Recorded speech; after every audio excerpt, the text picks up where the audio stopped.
நண்பர்களே, வாக்கா பெருமக்களே, மகளிரை சேர்ந்த சகோதரிகளே, இளைஞர் பட்டாளங்களே, பத்திரிகையாளர்களே, ஊடக நபர்களே, அத்தனை பேருக்கும் என்னுடைய முதற்கண் நன்றி கலந்த வணக்கம். இன்றைய தினம் அனைத்து இந்திய அண்ணா திராவிட முன்னேற்ற கழகத்தின் சார்பு, அனைத்து இந்திய அண்ணா திராவிட முன்னேற்ற கழக தலைமையில் அமைக்கப்பட்ட தேசிய ஜனநாயக கூட்டணி, நம்முடைய கூட்டணியிலே கழகத்தினுடைய வெற்றி வேட்பாளராக வேதாரண்யம் சட்டமன்ற தொகுதியில் முன்னாள் அமைச்சர் திரு ஓஎஸ் மணியன் அவர்கள் நிறுத்தப்பட்டிருக்கிறார். நாகப்பட்டினம் சட்டமன்ற தொகுதியில் மரியாதைக்கு சகோதரர் திரு தங்க கதிரவன் அவர்கள் நிறுத்தப்பட்டிருக்கிறார். இரண்டு பேருக்கும் இரட்டை சின்னத்திலே வாக்களிக்க வேண்டும். நம்முடைய சின்னம் புரட்சி தலைவர் எம்ஜிஆர் அவர்கள் சின்னம், அம்மாவின் சின்னம், ஏழையின் சின்னம், விவசாயியின் சின்னம், மீனவருடைய சின்னம், தொழிலாளியின் சின்னம், வெற்றி சின்னம். வாக்களிப்பீர் இரட்டலைக்கு. அதே போல இன்றைக்கு நம்முடைய தேசிய ஜனநாயக கூட்டணியில் அங்கம் வைக்கின்ற பாட்டாளி மக்கள் கட்சி மரியாதைக்குரிய மாநிலவை உறுப்பினர் முன்னாள் மத்திய அமைச்சர் அன்புமணி ராமதாஸ் அவருடைய ஆட்சி பெற்ற வேட்பாளர் கீழ்வேலூர் சட்டமன்ற தொகுதியில் அவர் போட்டியிடுகிறார். பாட்டாளி மக்கள் கட்சியின் சார்பாக வெற்றி வேட்பாளர் திரு எஸ் வடிவேல் ராவணன் அவர்களுக்கு மாம்பழ சின்னத்திலே வாக்களிக்க வேண்டும். என்ன சின்னம்? மாம்பழ சின்னத்திலே வாக்களிக்க வேண்டும். அனைத்து இந்திய அண்ணா திராவிட முன்னேற்ற கழக வேட்பாளருக்கு இரட்டை சின்னத்திலே வாக்களிக்க வேண்டும்.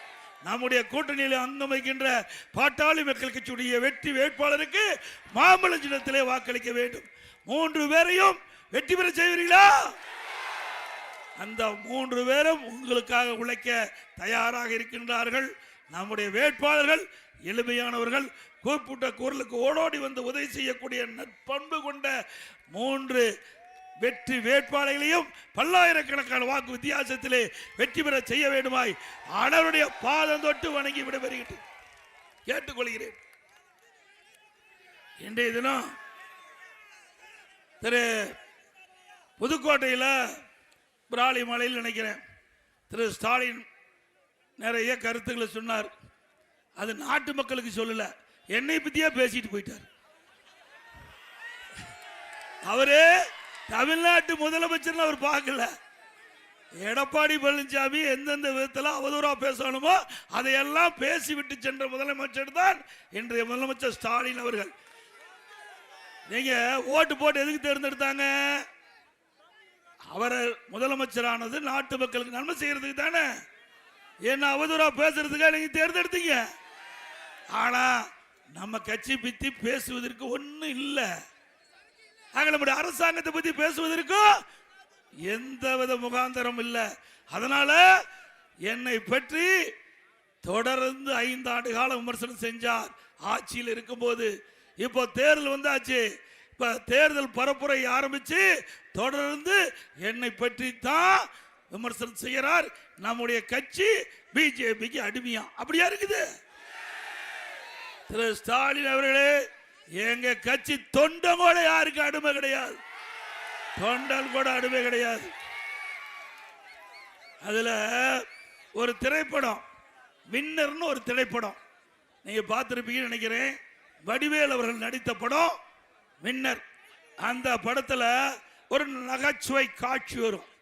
அதுல கட்டத்துறை தெரியுமில்ல, அவரை அது நான் இதுல பேசினா நல்லா இருக்காது, ஏன்னா அவர் முதலமைச்சராக இருக்காரு. அதை பத்தி அதுக்கு மேல இருக்கிற வார்த்தையெல்லாம் நீங்க பூர்த்தி செஞ்சீங்க. அவரு அந்த கட்டத்துறை திருந்துற மாதிரியே இல்லை. அதுல நிறைய இருக்குது. அதான் நாகரிகம் கருதி நான் அந்த நகைச்சுவையை நான் இந்த நேரத்தில் பேசுவது அவர் பொருத்தமா இருக்காது. அவர் ஒரு முதலமைச்சராக இருக்கிறாரு. அதனால எஞ்சிய வார்த்தைகள் எல்லாம் நீங்க பூர்த்தி செஞ்சு பார்த்துங்க. அப்புறம் இன்னொன்னு பேசுறார். புதுக்கோட்டையில் எடப்பாடி பழனிசாமி சாதனைகளை பற்றி பேசுறதில்ல, வாக்கு கேட்கறதில்ல, அவரை கொள்கையும் கிடையாது, மாநில உரிமைகளை பற்றி பேசுறது கிடையாது, அவர் சாக்கடைக்கு சமமான வார்த்தைகளை பேசுறான்னு சொல்ல. அப்படியே நாம் பேசுறோம். சாக்கடையில் இருப்பது அவர்கள் தான். யாரு சாக்கடையில் இருக்கின்றவர்கள் அவர்கள் தான். நாங்கள்லாம் அப்படி இல்லை. பொன்மனச்செம்மல் புரட்சி தலைவர் எம்ஜிஆர் தோற்றுவித்த கட்சி, புனிதமான இயக்கம். தீய சக்தியை திமுகவை தமிழகத்தில் வேரோடு ஒழிக்க வேண்டும் என்பதற்காக தொடங்கப்பட்ட கட்சி. அதே போல இதே புரட்சி தலைவி அம்மா அவர்கள் தன் உடலில் இருக்கின்ற அந்த நோயை கூட பொருட்படுத்தாமல் மக்களை நேசித்து பொன்மனச்செம்மல் புரட்சி தலைவர் எம்ஜிஆர் விட்டு சென்ற பணி தொடர வேண்டும் என்பதற்காக இரவு பகல் பாராமல் உழைத்தார். இரண்டு தலைவரும் மக்களுக்காக உழைத்த தலைவர்கள். அப்படித்தானே? அவர்கள் ஏதாவது வாரிசு இருக்குதா? நாம் தான் வாரிசு. நம்முடைய மக்கள் தான் வாரிசா பார்த்தாங்க. பொன்மனச்செம்மல் புரட்சி தலைவர் எம்ஜிஆர் அவர்களும் இதே புரட்சி தலைவி அம்மாவும் நாட்டு மக்களை தன்னுடைய பிள்ளைகளாக தன்னுடைய வாரிசுகளாக பார்த்தார்கள். தன்னலம் இல்லாம நாட்டுக்கு எண்ணற்ற திட்டங்களை தந்த தலைவர்கள் நம்முடைய தலைவர்கள். உண்மைதானே? திரு கருணாநிதி அவர் குடும்பத்தால பார்த்தாரு, நாட்டு மக்களை பார்த்தாரா? தன் குடும்பத்தில் யாருக்கு கட்சியில பதவி கொடுக்கணும், தன் குடும்பத்தில் யார் ஆட்சி அதிகாரத்துக்கு வர வேணும், மாநிலத்திலும் சரி மத்தியிலும் சரி. திராவிட முன்னேற்ற கழகத்தை பொறுத்த வரைக்கும் வேற எவரும் அந்த கட்சியில உயர்ந்த பதவிக்கு வர முடியாது. முடியுமா? ஆட்சி அதிகாரத்தில் வர முடியுமா திமுகவில்? திரு கருணாநிதி குடும்பத்தை தவிர அந்த திராவிட முன்னேற்ற கழக கட்சியிலையும் உயர்ந்த பதவிக்கு வர முடியாது, ஆட்சி அதிகாரத்திலையும் வர முடியாது. அண்ணா திமுக அப்படி அல்ல. சாதாரண தொண்டன், இங்கே இருக்கின்ற தொண்டன் இங்கே வந்து பேச முடியும். உண்மைதானே? இல்லைன்னா நான் வந்து இங்க பேச முடியுமா? நம்ம எல்லாம் விடுவாங்களா? நாமெல்லாம் விவசாய குடும்பத்தில் பிறந்தவங்க. உங்களை போல இங்கே நின்று உங்களுடைய ஆதரவோடு, நிர்வாகிகள் தொண்டர் ஆதரவோடு இந்த இடத்தில் வந்து பேசுவதென்றால் அண்ணா திமுக மட்டும்தான் முடியும். உண்மைதானே? இது அண்ணா திமுகவுடைய ஜனநாயகம் உள்ள ஒரு கட்சி என்றால் அது அண்ணா திமுக கட்சி. அம்மா அவர்கள் தெளிவாக சொன்னாங்க, எனக்கு பின்னாலும் அண்ணா திமுக 100 ஆண்டுகள் தொடரும், மக்கள் பணி செய்யும். அப்படி அண்ணா திமுக தலைவர் இல்லாவிட்டாலும் நம்முடைய தொண்டர்கள் ஒன்றாக இணைந்து அனைத்து இந்திய அண்ணா திராவிட முன்னேற்ற கழகம் என்ற குடும்பம் வலிமையாக தமிழகத்திலே இருக்குது. இது இல்லாம பொறுக்க முடியல. திரு கருணாநிதி என்னன்னாரு, புரட்சி தலைவர் எம்ஜிஆர் மறைஞ்ச பிறகு இந்த கட்சி காணாம போயிரும், உடைஞ்சு போயிரும் பார்த்தார். முடியல. அம்மா வந்துட்டாங்க. அம்மா சிறப்பான ஆட்சி கொடுத்தாங்க. புரட்சி தலைவர் எம்ஜிஆர் அவர்கள் மாதிரி அம்மா மறைந்த பிறகு திரு ஸ்டாலினும் திரு கருணாநிதி அவர்களும் கூட்டு சேர்ந்து சதி பண்ணினாங்க. அத்தனை சதியும் உங்களால் முறியடிக்கப்பட்டது. உண்மைதானே? எத்தனை வழக்கு, கொஞ்ச நெஞ்ச வழக்கா போட்டாங்க. அவ்வளவு வழக்கும் மக்கள் துணையோடு, நிர்வாக துணையோடு நீதிமன்றத்தில் நாம் நிரூபித்து அனைத்து இந்திய அண்ணா திராவிட முன்னேற்ற கழகம் வலிமையான இயக்கம் நிரூபித்து காட்டணும். எப்படி பொற்கொள்ள பட்டையில பொற்கலர் அந்த பட்டையில நம்முடைய இரும்பு பழுக்க காய வச்சு அடிச்சு உறுதி பண்ணுவாங்களோ, அதே போல நம்ம அடி வாங்க வாங்க கட்சி வலிமையா இருக்குது. ஒவ்வொரு முறையும் நீங்கள் செய்கின்ற தவறால் அண்ணா திமுக பலம் பலத்தோடு இன்றைக்கு சந்திக்குது. உண்மைதானே? எவ்வளவு கஷ்டத்தை நம்ம கொடுத்தாங்க. நம்முடைய தாயை இழந்த பிள்ளையை போல நாம் இருக்கின்ற காலகட்டத்தில் கூட நம்ம இயக்கத்தை உடைக்க சில சதிகாரர்கள் திட்டமிட்டாங்க. யாருன்னு உங்களுக்கு தெரியுமில்ல?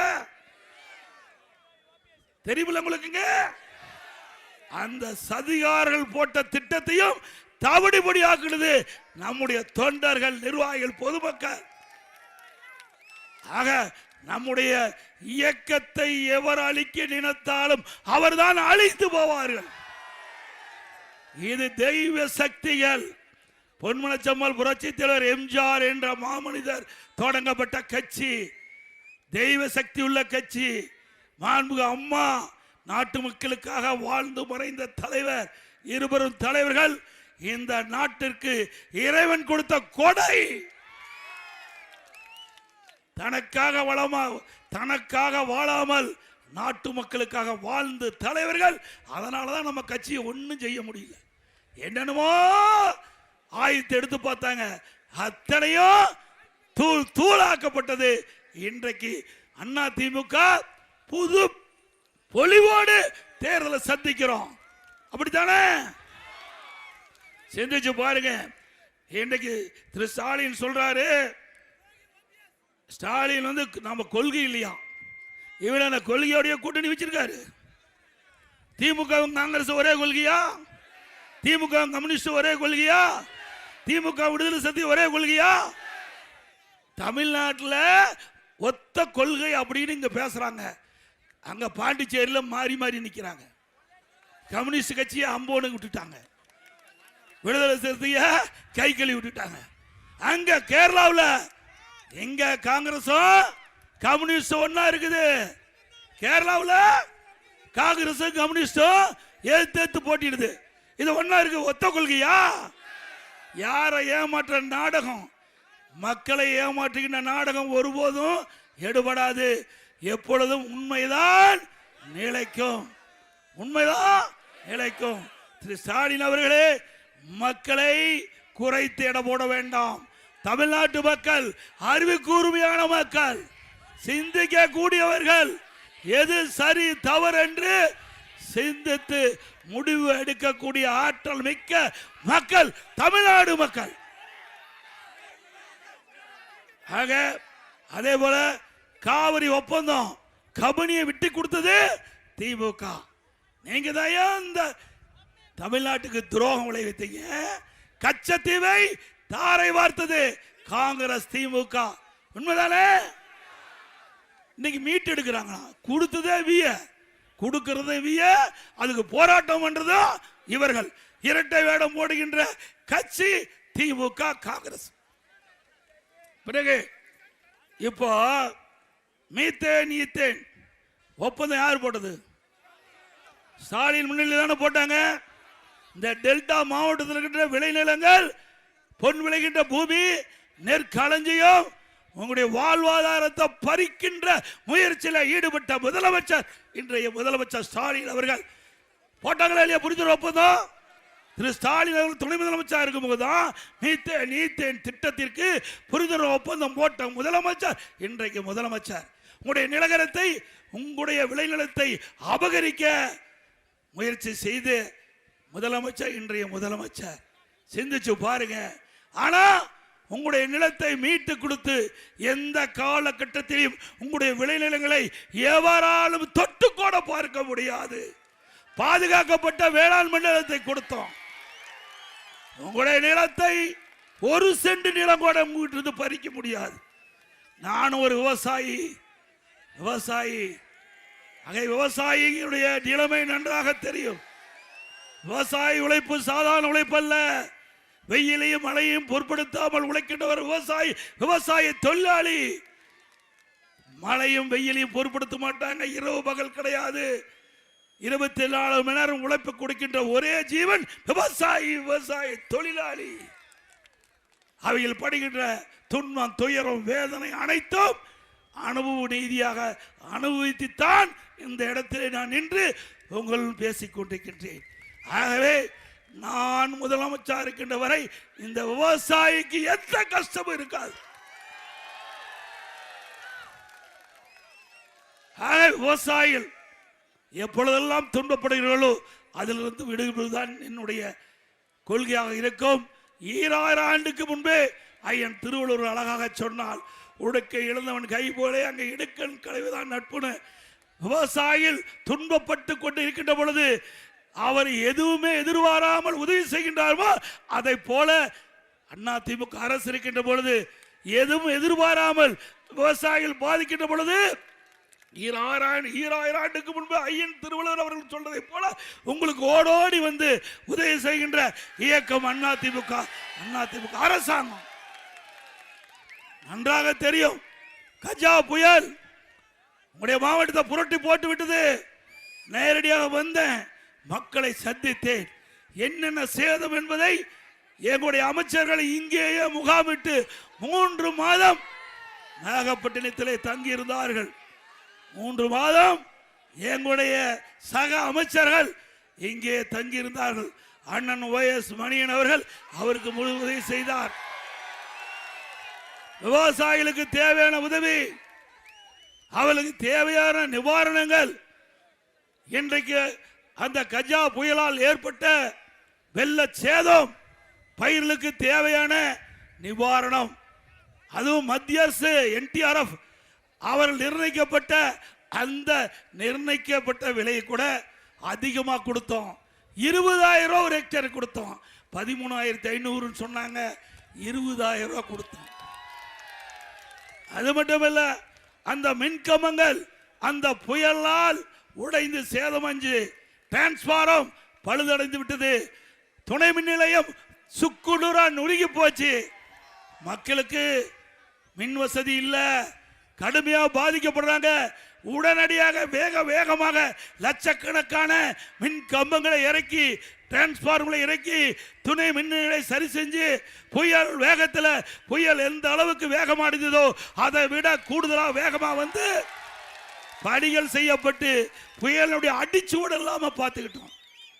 இடுப்பு தண்ணி, நான் வந்து பார்க்கும்போது இடுப்பு தண்ணியில நம்முடைய மின் ஊழியர்கள் தோளிலே மின் கம்பங்களை தூக்கி கொண்டு போய் அந்த வயலிலே நட்டு உங்களுக்கு அற்புதமான மின் இணைப்பை கொடுத்தாங்க.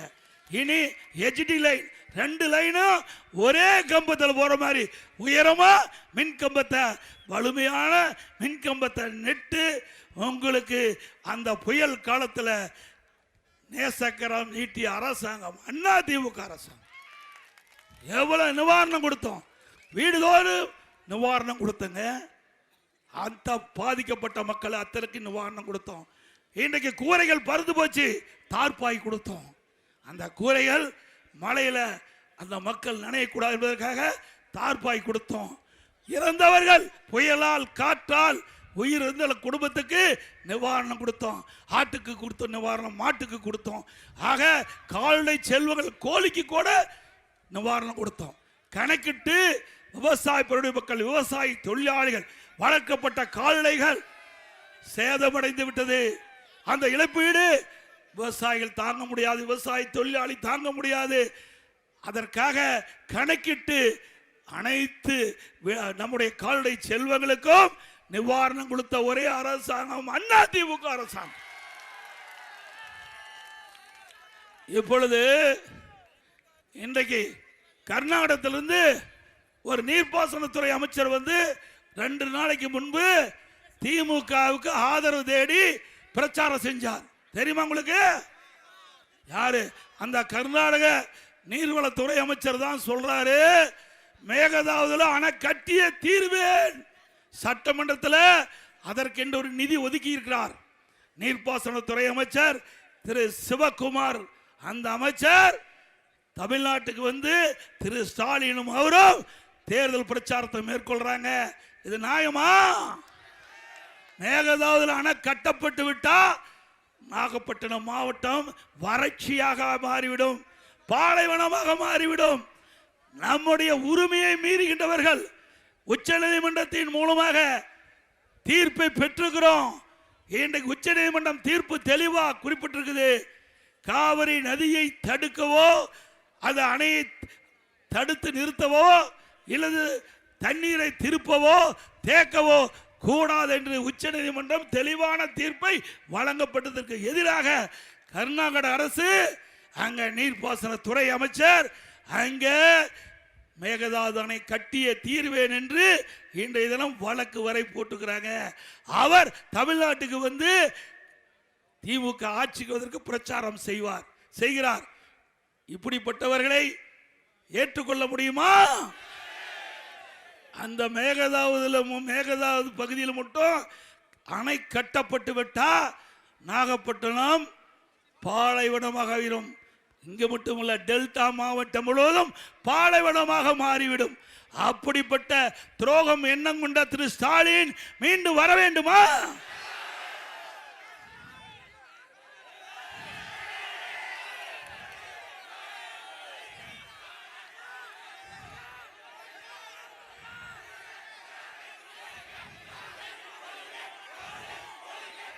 ஆக எப்படி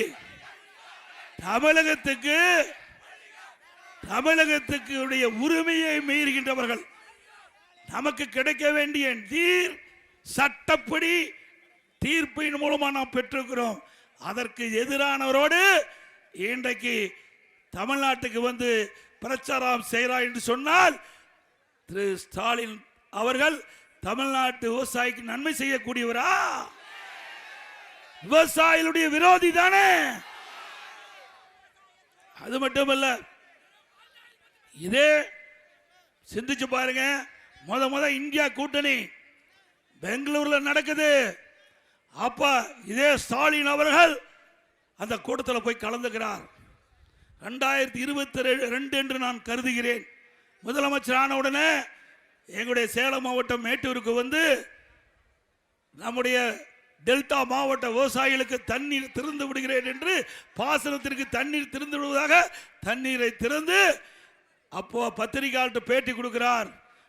நானும் டெல்டாக்காரன், எனக்கு வந்து இந்த நம்முடைய குறுவை சாகுபடிக்கு தண்ணீர் திறந்து விடுவதே மகிழ்ச்சி என்று பேட்டி கொடுத்தார்.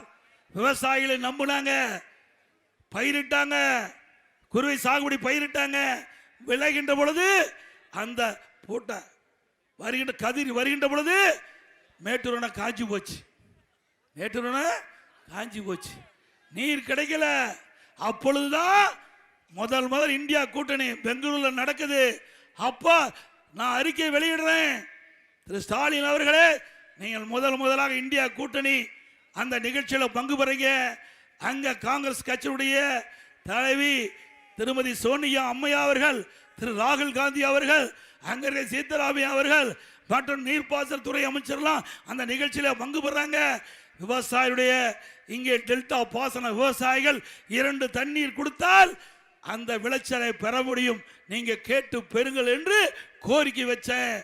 அப்பொழுது ஸ்டாலின் சொன்னார், நாங்க இந்தியா கூட்டணி பேச்சுவார்த்தைக்கு தான் போறேன், தண்ணி கேட்க போகல, தண்ணி கேட்க. அப்பொழுது உண்மையிலேயே இந்த டெல்டா மாவட்ட மக்கள் மீது பாசம் இருந்தா, உண்மையாலுமே தமிழன் என்ற உணர்வு அவர் உள்ளத்திலே இருந்தால், இப்படி விவசாயிகள் படுகின்ற துன்பம் தன்னுடைய துன்பம் என்று கருதி இருந்தால், அந்த கூட்டத்தில் மரியாதைக்குரிய திருமதி சோனியா காந்தி அம்மையாவிடத்திலும் திரு ராகுல் காந்தி அவரிடத்திலும் சொல்லி இருந்தா 2 டீம்ஸ் தண்ணி 3 டீம்ஸ் தண்ணி திறந்து விட்டிருந்தா நம்முடைய விவசாயிகள் குறுவை சாகுபடி பாதுகாத்திருக்கலாம், விளைச்சலை பெற்றுக்கலாம். தண்ணீர் 2 லட்சம் ஏக்கர் கருகி போய் சேதமடைஞ்சது. அதற்கும் நிவாரணம் கொடுக்கல. அதற்கும் நிவாரணம் நான் சட்டமன்றத்தில் கவன ஈர்ப்பு தீர்மானம் கொண்டாந்தேன். அண்ணன் YS மணியன் அவர்களும் அதை பற்றி பேசினாங்க. ஸ்டாலின் அவர்களே, நீங்க அங்க தண்ணி கேட்டு பெறல, நீங்க வீரவசனம் பேசுனீங்க. குறுவை சாகுபடிக்கு தண்ணி திறந்துகிட்ட போது நானும் டெல்டாக்காரன் வீரவசனம் பேசி உங்களை நம்பி டெல்டா மாவட்ட விவசாயிகள் குறுவை சாகுபடி செஞ்சு தண்ணி இல்லாம இன்றைக்கு வறண்டு காஞ்சி 2 லட்சம் ஏக்கர் பாதிப்படைஞ்சிருக்காங்க. நிவாரணம் கொடுக்கவே இல்லை. அது மட்டும் இல்ல, அதிமுக அரசு இருக்கின்ற பொழுது ஒவ்வொரு ஆண்டும் இந்த டெல்டா மாவட்டத்தில் இருக்கிற விவசாயிகள் குறுவை சாகுபடிக்கு காப்பீட்டு திட்டம் பதிவு செஞ்சோம். ஒவ்வொரு ஆண்டும் காப்பீட்டு திட்டத்தை கொண்டாந்து பதிவு செஞ்சோம். அப்படி காப்பீட்டு திட்டத்தில் இந்த குறுவை சாகுபடி செய்த விவசாயிகள் இணைக்கப்பட்டிருந்தா, சேர்க்கப்பட்டிருந்தா, நீங்க பணம் கொடுக்கலாட்டி பரவாயில்ல, இன்றைக்கு அந்த பயிர் இன்சூரன்ஸ் மூலமா அந்த பாதிப்படைந்த விவசாயிகளுக்கு அந்த நிவாரண தொகை கிடைச்சிருக்கும். அதுவும் செய்யல. அதுக்கு பிறகு திராவிட முன்னேற்ற கழகம் ஆட்சி இருக்கின்ற வரை குறுவை சாகுபடிக்கும் சரி சம்பா சாகுபடிக்கும் அவர்கள் இந்த காப்பீட்டு திட்டத்தை நடைமுறைப்படுத்தவில்லை. இப்படிப்பட்ட அரசாங்கம் தேவையா? விவசாயிகளை வஞ்சிக்கின்ற அரசு தேவையா? சிந்திச்சு பாருங்க. விவசாயம் என்றால் இன்றைக்கு எவ்வளவு ஒதுக்கி வச்சிருக்கிறார் இன்றைக்கு முதலமைச்சர் ஸ்டாலின் என்பதை எண்ணி பார்க்க வேண்டும். அதே போல இன்றைக்கு அதிமுக ஆட்சி இருக்க வரைக்கும் நிறைய திட்டங்களை கொண்டாந்து நிறைவேற்றணும். அதிமுக ஆட்சி இருக்க வரைக்கும் பல திட்டங்களை நிறைவேற்றணும். இன்றைக்கு இந்த ஆட்சியில் தான் ஊழல் நிறைந்த அரசாங்கம் திமுக அரசாங்கம். என்ன சாதனை? திமுக சாதனை 4 வருஷத்துல ஊழல் செஞ்சதுதான் சாதனை. Collection, commission, corruption. என்ன கலெக்ஷன் சொல்லுங்க? Collection, commission, corruption. இதுதான் திராவிட முன்னேற்ற கழக ஆட்சியுடைய 5 மாத தாரக மந்திரம். ஏதாவது செஞ்சாங்களா? எந்த அலுவலகத்தையாவது போய் உங்களுடைய பணி பணம் இல்லாத செஞ்சிருக்க முடிஞ்சுதா? எல்லா அலுவலகத்தையும் நாசம் பண்ணிட்டாங்க. அதோட டாஸ்மாக்ல என்ன 10 ரூபா யாரு கூடுதலா வாங்கினாங்களா இல்லையா? கூடுதலா வாங்கினாங்களா இல்லையா? அந்த டாஸ்மாக்ல மட்டும் வருஷத்துக்கு 5400 கோடி ஊழல். நான் 5 வருஷத்துல 24,000 கோடி டாஸ்மாக் கடையில ஒரு பாட்டிலுக்கு 10 ரூபா அதிகமா வச்சு கொள்ளையடித்த அரசாங்கம் தேவையா? அதே போல பல பொய் வாக்குறுதிகள், போட்டோ ஷூட். அண்ணா திமுக ஆட்சியில் ஒண்ணுமே செய்யலையாம். திரு ஸ்டாலின் அவர்களே சிந்தித்து பார்க்க வேண்டும். நாங்கள் கஜா புயல்ல எப்படியெல்லாம் கஷ்டப்பட்டு இந்த மக்களுக்கு நன்மை செஞ்சோம். விவசாயிகள் பாதிக்கப்படுகிற பொழுதெல்லாம் அவருக்கு தேவையான நிவாரண உதவிகளை வழங்கிய அரசு அண்ணா திமுக அரசு. 2 முறை ஒரே ஆண்டில் பேரிடர் காலங்களில் விவசாயிகள் பாதிச்சாங்க. ஒரு அரசாங்கம் 2 முறை நம்முடைய விவசாயிகள் பாதிக்கப்பட்ட விவசாயிக்கு நிவாரணம் கொடுத்த ஒரே அரசாங்கம் இந்தியாவில் அண்ணா திமுக அரசாங்கம். அதே போல பார்த்தீங்கன்னா அண்மையில் குறுவை சாகுபடி பயிரிட்ட விவசாயிகள்லாம் அவருடைய உற்பத்தி செய்யப்பட்ட நெல்லையெல்லாம் மூட்டை பிடிச்சி அங்கே நேரடி நெல் கொள்முதலுக்கு கொண்டு போய் விற்பனை செய்ய போனாங்க. நிறையா கொள்முதல் செய்யலை. வெளியில் திறந்த வெளியில் அடுக்கி இருந்தாங்க. அந்த நெல்மணிகள்லாம் முளைச்சி போச்சு இல்லை காட்டு. அந்த நானே நேரடியாக வந்து அந்த விவசாயியெல்லாம் பார்த்து குறைகளை கேட்டேன். அப்போ ஒரு பெண்மணி வந்து கண்ணீர் விட்டு அழுதாங்க. நான் அணிந்திருந்த நகையெல்லாம் விற்று கடன் உடனே வாங்கி நடவு செஞ்சு நல்லா விளைஞ்சு அறுவடை செஞ்சு அந்த நெல்லையெல்லாம் மூட்டை பிடிச்சி கொண்டு வந்து நான் வெளியில் அடிக்கியிருந்தேன். இந்த நேரடி நெல் கொள்முதலத்தில் கொள்முதல் செய்யாத காரணத்தினால இந்த மழையால் நனைந்து நெல்மணிகள்லாம் முளைத்து போச்சுன்னு இங்கே இருக்கிற பெரும்பாலான மக்கள் என்னோட வந்து பார்த்தாங்க. இங்கெல்லாம் கூட இருக்குங்க அண்ணெல்லாம் வந்தார். வந்து எல்லா சென்டருக்கும் போய் பார்த்தோம். அப்படி அந்த நெல்லை கூட முழுமையாக கொள்முதல் செய்யாத அரசாங்கம் தேவையா? ஏங்க எவ்வளோ கஷ்டம்.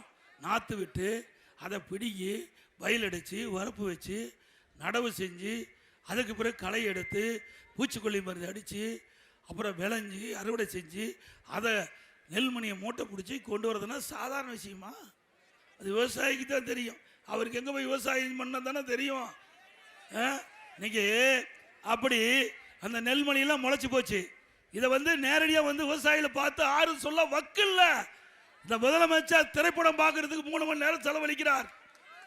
இங்க இருக்கிற விவசாயிகள் பாதிக்கப்பட்டாங்களே, டெல்டா மாவட்டத்தில் இருக்கின்ற குறுவை சாகுபடி செய்த அந்த விவசாயிகள் இரவென்றும் பகலென்றும் பாராமல் உற்பத்தி செய்யப்பட்ட நெல் மழையால் நனைந்து முளைக்குது. அதை பார்வையிட வரவேணும்ல? வரல. என்ன பண்ணாரு? ஒரு பிளாஸ்டிக் தட்டுல அதை கொண்டு வச்சு காட்டுறாங்க. ஒரு பிளாஸ்டிக் தட்டுல பாருங்க எவ்வளவு கேவலமா நினைக்கிறார் விவசாயி. ஏங்க பாரு, அது என்னன்னே தெரியாது அந்த முதலமைச்சருக்கு. இது நெல் பயிரா வேற எதை காட்டுறாங்கன்னே தெரியாது. இப்படிப்பட்ட முதலமைச்சர் நாட்டை ஆண்ட நாடு உருப்படியாமா? விவசாயி தான் பிழைக்க முடியுமா? விவசாயி தான் வாழ முடியுமா? ஏங்க என்ன நேராக திருச்சிக்கு வாங்க, ஃப்ளைட் இருக்குது. நேராக நாகப்பட்டினம் மாவட்டம் வாங்க, பக்கத்தில் திருவாரூர் மாவட்டம், தஞ்சை மாவட்டம் வந்து பாருங்க. இதில் என்ன கஷ்டமா இருக்குது? இப்போ ஊரா போறீங்கல்ல, ஓட்டு கேட்க ஊரா போறாருல்ல. மக்களுடைய ஓட்டு வேணும். ஆனா மக்கள் துன்பப்படும் போது மக்களை பார்க்க மாட்டாங்க. இப்போ இந்த முதலமைச்சருக்கு டீ குடிக்கிறது ஃபேஷன். பாவம், இப்போது போ டீ கடையில் என்னன்னு பார்த்து தெரிஞ்சுக்க. மக்கள் எப்படி கஷ்டப்படுறாங்கன்னு இப்போ போய் டீ கடையில் பார்த்து டீயை குடி. ஏங்க இதுக்காக முதலமைச்சர் தேர்ந்தெடுத்திருக்கிறாங்க? டீ கடையில் போய் டீ குடிக்கிறத காட்டுவாங்க, வெளிநாட்டில் போய் சைக்கிள் ஓட்டுறதை காட்டுவாங்க. வெளிநாட்டு யாருடைய பணத்தில் போற? உங்களுடைய வரி பணத்தில் போறாரு. அங்க போய் தொழில் முதலீட்டு ஈர்க்க போறனா அங்க போய் சைக்கிள் ஓட்டிட்டு இருக்காரு. தொழில் முதலீட்டு ஈர்க்க படம் காட்டல, தொழில் முதலீட்டு ஈர்ப்பதற்கு அந்த செய்தி வெளிவல்ல, ஒரு சைக்கிள் ஓட்டுற செய்தி வருது. இதுக்கு இங்கிருந்து இந்தியாவிலிருந்து தமிழ்நாட்டிலிருந்து இந்தியாவிலிருந்து வெளிநாடு போய் தான் சைக்கிள் ஓட்டணுமா? ஈஸியா ரோட்ல சைக்கிள்ல போறாரு. அது அழுத்துற மாதிரி பேட்டரி வண்டி, அழுத்துறதெல்லாம் கிடையாது. அழுத்தங்க சத்து இருக்குது அவருக்கு. பேட்டரி வச்சு பேட்டரி வண்டியில போறாரு. அப்புறம் பலு தூக்குறாரு. நீ யாரையும் உன்னை கேட்டா? பலு தூக்குறதுக்கு அவனை முதலமைச்சர் ஆக்குனாங்க. எதுக்கு முதலமைச்சர் ஆக்குனாங்க? நாட்டுக்கு நல்லது செய்யணும், நாட்டு மக்கள் பிரச்சனையிலிருந்து விடுவிக்க வேண்டும், கொடுக்கப்பட்ட வாக்குறுதி நிறைவேற்ற வேண்டும். அதுதான் எதிர்பார்த்து உங்களை முதலமைச்சர் ஆக்கியிருக்கிறாங்க. இந்த பலு தூக்குறதை காட்டுறது, சைக்கிள் போறதை காட்டுறது, டீ குடிக்கிறத காட்டுறது, வாக்கிங் போறதை காட்டுறது, இதையெல்லாம் குடும்பத்தோட வச்சுக்க. யாரு வேண்டாங்கல்ல, அது தனிப்பட்ட விஷயம். அதை பொது செய்தியாக்கி அதை வெளிப்படுத்துறாரு. ஏன்னா இந்த ஆட்சியில் அதுதான் சாதனை, வேற எந்த சாதனையும் இல்லை. செஞ்சிருந்தாலே காட்ட முடியும். உண்மைதானே? இப்ப நாம செயல்படுத்தி இருக்கிறோம். நாம இங்க சொல்றோம், இங்க 400 கோடியில் பிரம்மாண்டமான அரசு மருத்துவக் கல்லூரி மருத்துவமனை. 400 கோடி அற்புதமா கட்டுனது நாம, திறந்தது அவரு. நாம பெற்ற பிள்ளைக்கு அவரு பேர் வச்சுட்டு போயிட்டார். அதுதான் முடியும் அவர்னால. ஒரே ஆண்டில் 11 அரசு மருத்துவக் கல்லூரி மருத்துவமனை. ஒரு வருஷம் ஆட்சிக்கு 5 வருஷம் ஆகுது. ஸ்டாலின் ஒரு மருத்துவக் கல்லூரி மருத்துவமனை கொண்டாட முடிஞ்சுதா? அங்க தில்லு திராணி தெம்பு இருந்ததா? சொல்றாரு புதுக்கோட்டையில் விராலிமலையில் சொல்றாரு எடப்பாடி பழனிசாமி சாதனை சொல்லி ஓட்டு கேட்கலையான்னு.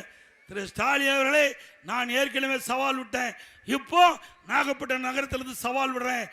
அதிமுக ஆட்சியில் செய்த சாதனை பட்டியலிட்டு சொல்றேன்.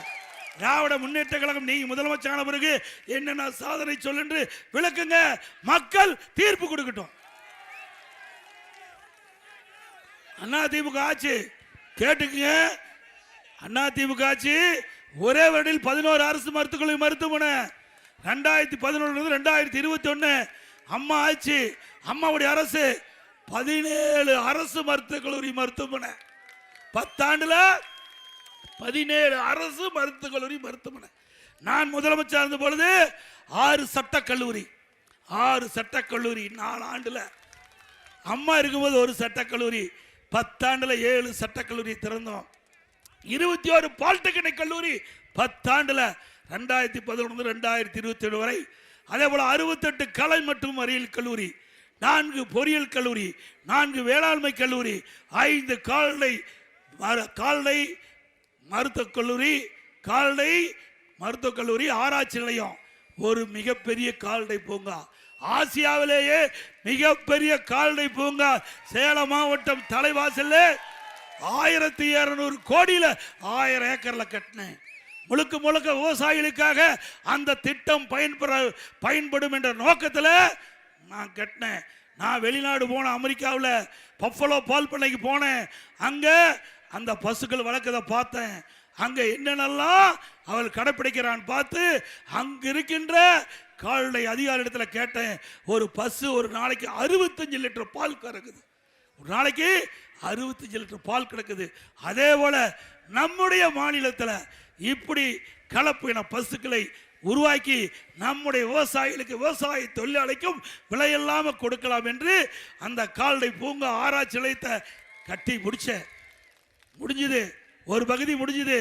மருத்துவக் கல்லூரி, கால்நடை மருத்துவக் கல்லூரி ஆராய்ச்சி நிலையத்தை திறந்துட்டேன். அந்த மற்ற ஆராய்ச்சி நிலையம் 90% முடிஞ்சிருந்தது. 3 வருஷம் கிடப்பில் போட்டாங்க. 3 ஆண்டு கிடப்பில் போட்டாங்க. அதுக்கு முழுக்க முழுக்க மாநில அரசாங்க நிதி 1050 கோடிங்க. அதை அப்படியே முடக்கி இன்ன வரைக்கும் திறந்து செய்யல. இந்த கலப்பின பசுகளை உருவாக்கும் போது நம்முடைய விவசாயி கொடுக்கும்போது 40 லிட்டர் பால் கறக்கும். ஒரு நாளைக்கு 40 லிட்டர் பால் கறக்கும். நாம 3 பசு வளர்ப்பதற்கு பதிலாக ஒரு கலப்பிட பசு வளர்த்தா 40 லிட்டர் கிடைக்கணும். 2 பசு வளர்த்தினாவே நம்ம குடும்பம் மகிழ்ச்சியோட வாழலாம். இது விவசாயம் என்ற முறையில் என் மனதில் தென்பட்டது. நம்முடைய விவசாயிகள் இந்த கலப்பின பசுகளுக்கு விலையில்லாமல் கொடுக்கணும், விவசாய தொழிலாளிக்கு இதை விலையில்லாமல் கொடுக்கணும் திட்டமிட்டு தான் அதை நான் இந்த திட்டத்தை ஆரம்பித்தேன். அதை மூடி வச்சிருக்காங்க.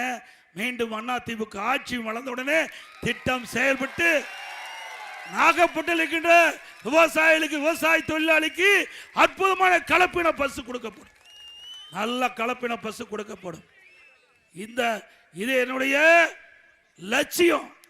விவசாய தொழிலாளி மகிழ்ச்சியோட வாழ வேண்டும். எந்தெந்த திட்டத்தை கொண்டு வந்தால் நம்முடைய விவசாய தொழிலாளி சிறப்பாக வாழ்வார், அதை பார்த்து பார்த்து நான் ஒவ்வொரு திட்டத்தை கொண்டாந்தேன்.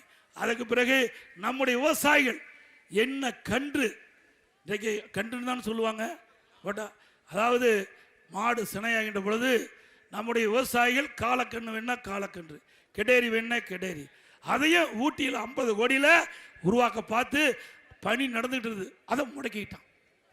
என்னங்க விவசாயி என்ன அவருடைய கலப்பின பசு, இன்றைக்கு நம்முடைய சிந்து பசு கெடேரி வேணா கெடேரி கண்ணு, காலக்கண்ணு வேணா காலக்கண்ணு. அப்போ இங்கே உப்புளிய என்ன உப்புளியா என்ன ஒரு காலை இருக்குமே, உப்புளாச்சேரியா, அதில் காலை வேணா காலை, கடை வேணா கேடரி, அதே போல் காங்கிங் காலை வேணா காங்கிங் காலை, காங்கிங்க கிடரிக்கணும் வேணா கிடரிக்கணும். இதில் என்னங்க தப்பு இருக்குது? ஏதாவது தவறு இருக்குதா? இதை விவசாயிகள் அவர் பயன்பெற வேண்டும். நவீன முறையில் இப்படிப்பட்ட ஆராய்ச்சி நிலையங்களை திறந்து அதன் மூலமாக நம்முடைய விவசாயிகளுக்கு கொடுக்கின்ற திட்டத்தை முடக்கி அரசாங்கம் தேவையா? அது மட்டும் இல்ல, விவசாயிகள் உற்பத்தி செய்யப்படுகின்ற காய்கறிகள் அதை முறையா விற்க வேண்டும்.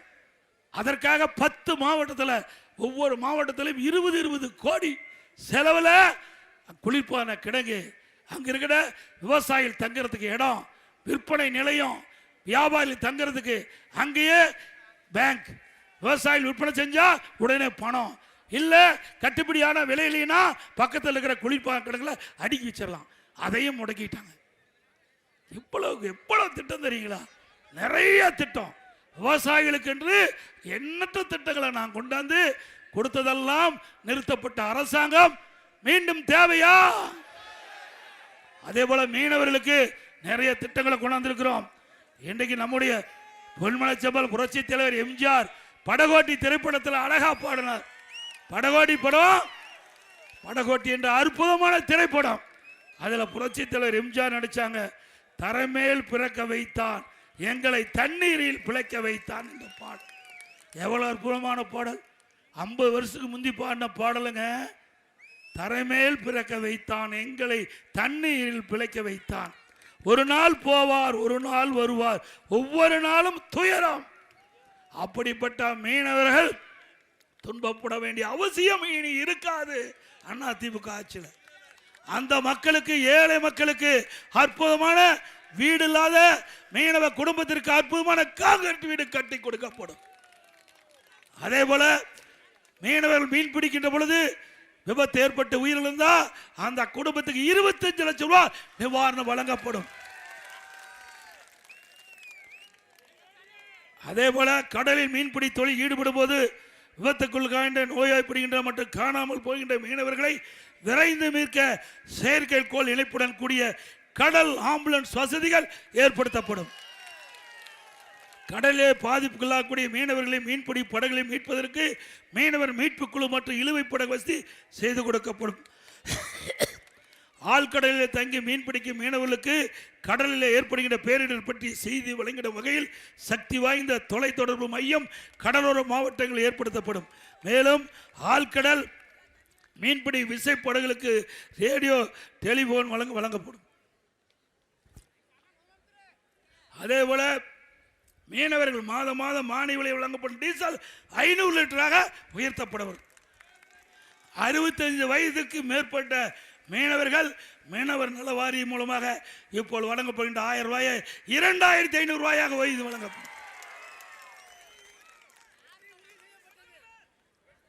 அதே போல இஸ்லாமியர்களுக்கு நிறைய திட்டங்களை கொண்டாந்து நிறைவேற்றியிருக்கிறோம். வேண்டுமென்றே திட்டமிட்டு திராவிட முன்னேற்ற கழகம் மற்ற கூட்டணி கட்சி சேர்ந்த தலைவர்களெல்லாம் தவறான விமர்சனத்தை வைத்துக் கொண்டிருக்கின்றார்கள். இன்றைக்கு நாங்கள் அண்ணா திமுக பாரதிய ஜனதாவோட கூட்டணி வச்சிருக்குது. தவறா? தவறுங்களா? ஏ திமுக கூட்டணி வச்சதில்ல.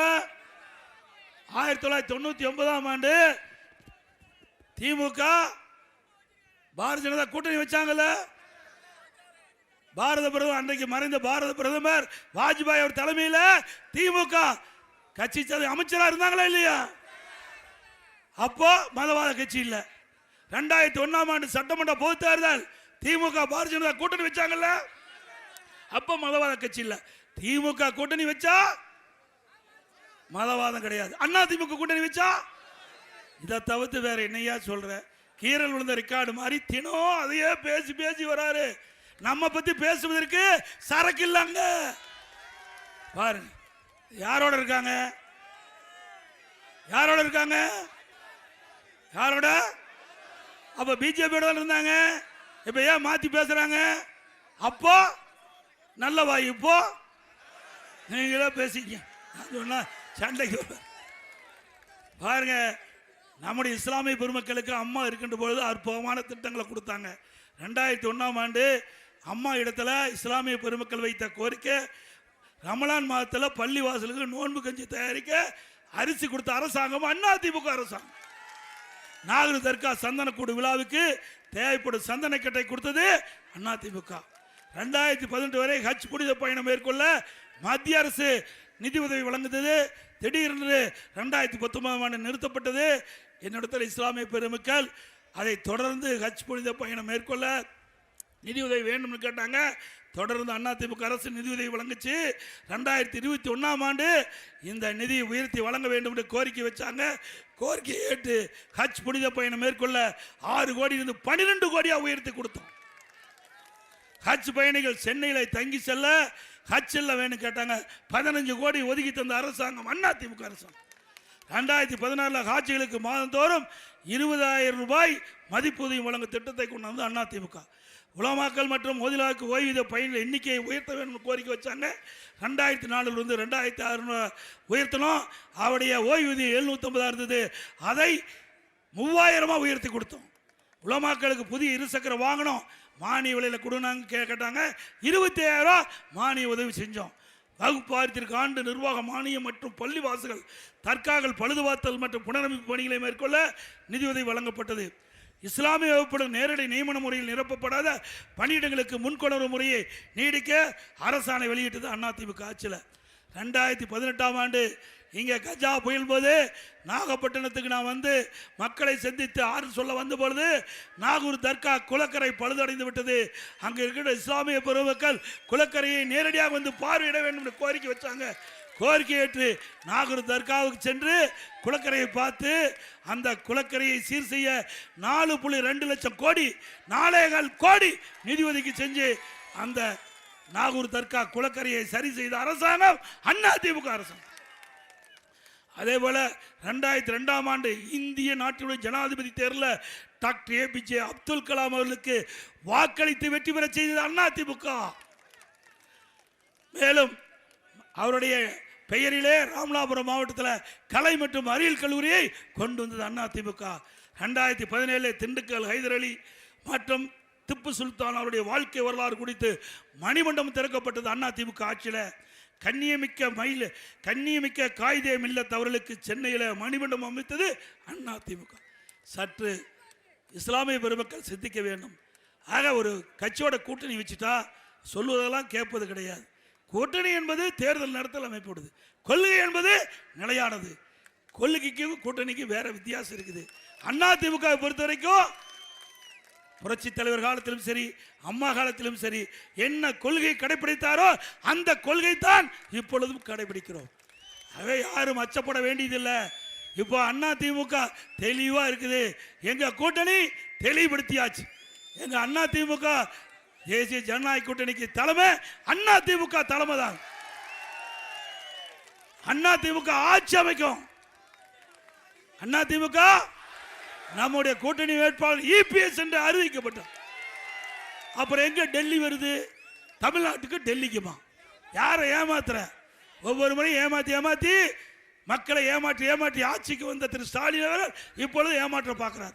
டெல்லிக்கும் தமிழ்நாட்டுக்குமா? இப்ப எங்க தேர்தல் நடக்குது? சட்டப்பேரவை தேர்தல் நடக்குது.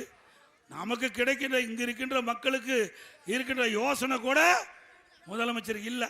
என்ன செய்வது? திரு ஸ்டாலின் அவர்களே, இன்னும் 24 இருக்கிறீங்க. இது சட்டமன்ற தேர்தல், தமிழ்நாட்டில் நடக்கிற தேர்தல், டெல்லிக்கு நடக்கிற தேர்தல் அல்ல.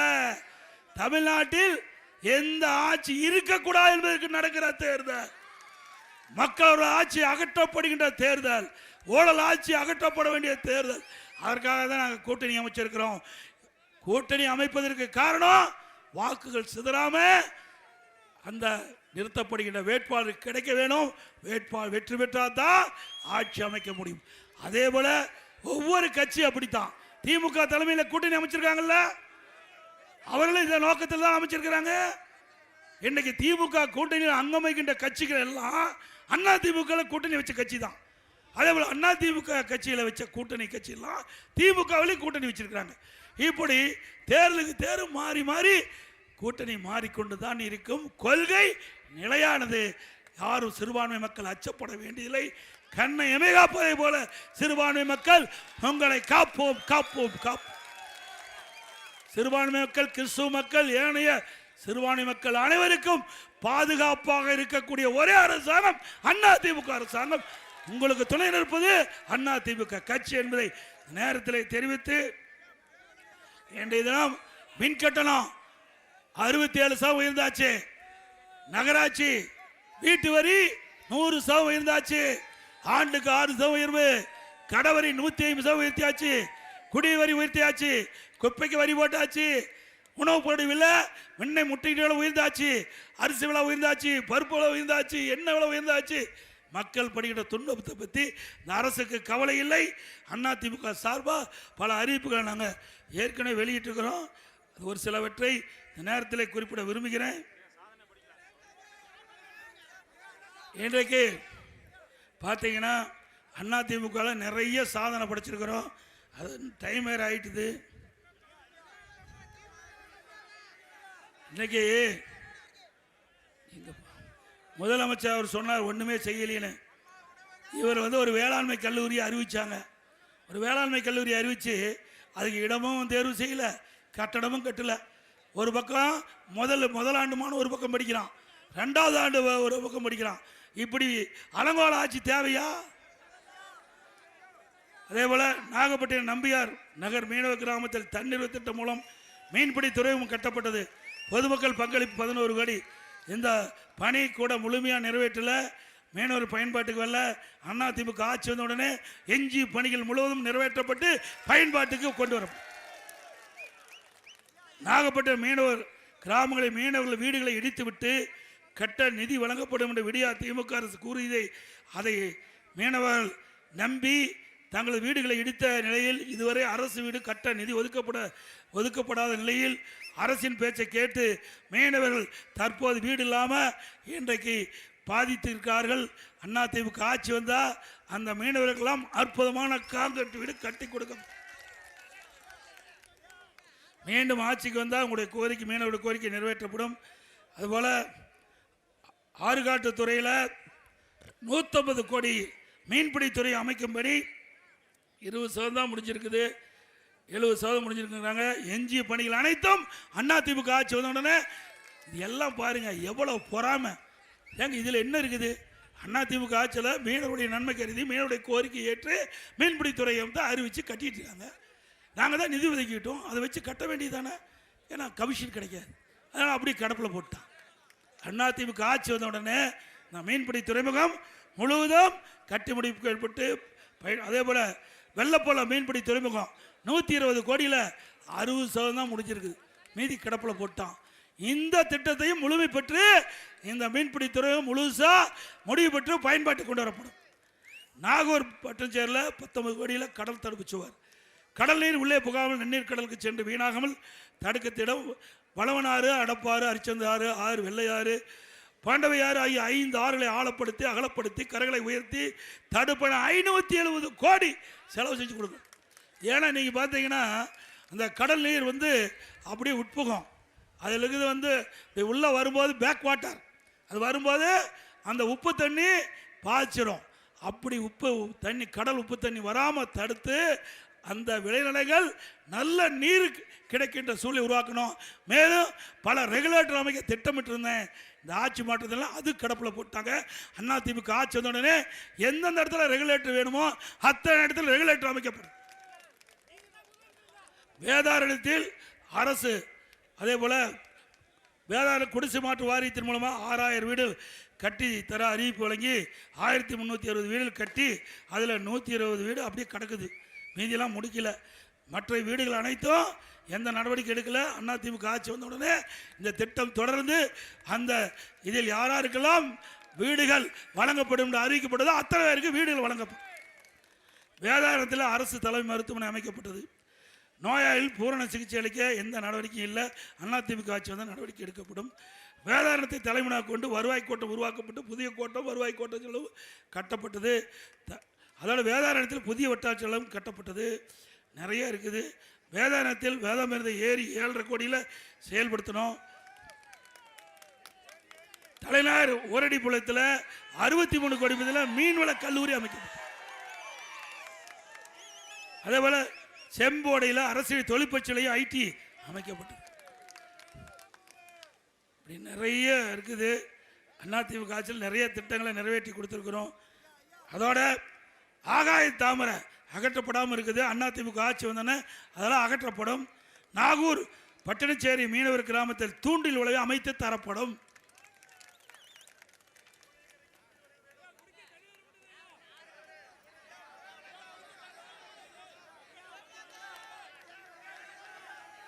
அதே போல அதிமுக ஆட்சி அமைந்தவுடனே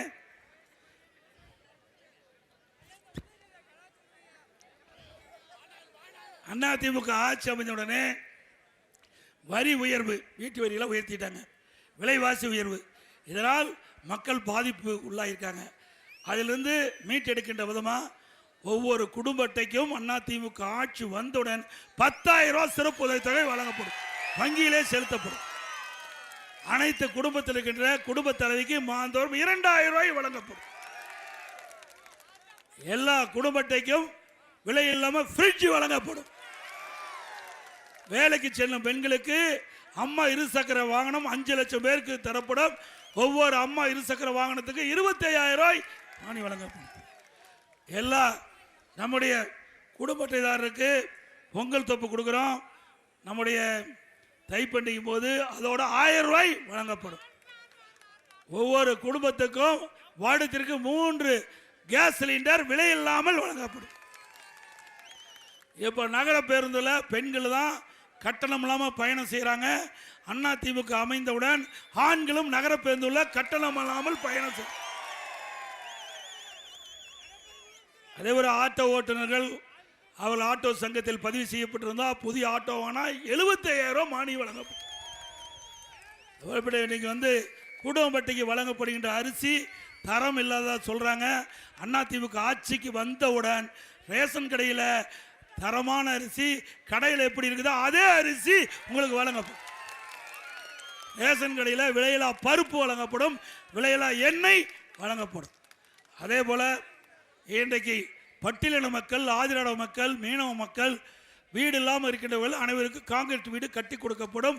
அனைத்து தர மக்களுக்கும், ஏழைகள் என்று இருந்தால் அது எந்த ஜாதி மதமே கிடையாது, அனைவருக்கும் காங்கிரீட் வீடு கட்டி கொடுக்கப்படும். பட்டியல மக்களுக்கும் காங்கிரீட் வீடு கட்டி கொடுக்கப்படும். அதே போல முதியோர்களுக்கு வழங்கப்படுகின்ற அந்த தொகை 2,000 ரூபாயாக உயர்த்தி வழங்கப்படும். பட்டப்படிப்பு படித்து இன்றைக்கு வேலைவாய்ப்பு அலுவலகத்தில் பதிவு செஞ்சு பணி கிடைக்காம இருந்தால் பணி கிடைக்கின்ற வரை மாதந்தோறும் 2,000 ரூபாய் உதவித்தொகை வழங்கப்படும். +2 வரை படித்தவர்களுக்கு 1000 ரூபாய் கொடுக்கப்படும். அதோட நம்முடைய விவசாயிகள் வாங்கிய பயிர்க்கடன் தள்ளுபடி செய்யப்படும்.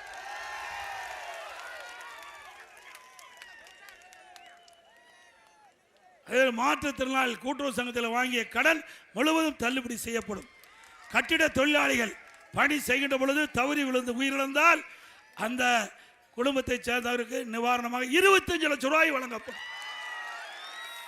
ஜல்லிக்கட்டு போட்டி நடக்கின்ற பொழுது அந்த ஜல்லிக்கட்டு போட்டி அனுமதியோடு நடத்தினா 5 லட்சம் ரூபாய் உதவித்தொகை வழங்கப்படும்.